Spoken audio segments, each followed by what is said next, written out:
Assalomu alaykum Pultobar uskunalari kanali a'zolari. Mana bugun biz sizlarga Pultobar yana bitta uskunamiz bo'lmish sabzi to'rg'iydigan apparatni ko'rsatib o'tamiz. Buni hozir ish jarayonini ham ko'rsatib beramiz. Bu akamiz ana hozir Живой Clear o'zlari Andijondan keldilar. Buni mutaxassis ekanlar, sos salat bo'yicha. Akamiz o'zlarining bitta fikrlarini eshitamiz. Aka, nima deysiz bu apparat haqida? Assalomu alaykum. Apparat yaxshi ekan, rosa stabil bo'ldi, to'g'risi. Ustoyam stabil bo'ldi. Yillardan ustalik. Apparat zo'r. Bizga menga tushadigan sohasiga, salat sohasiga 2,5 sabzi mana juda mana shu sohani kutuvdik-da, mana shu sabzini kutuvdik.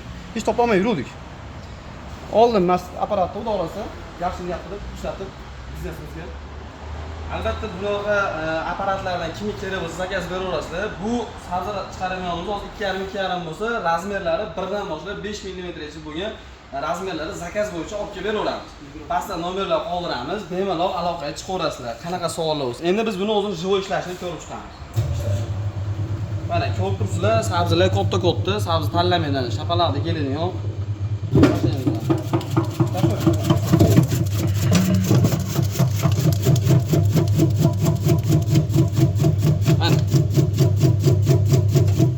Ko'rib turganlaringda sabzi ham tanlamaydi, joy ham tanlamaydi, odam ham tanlamaydi.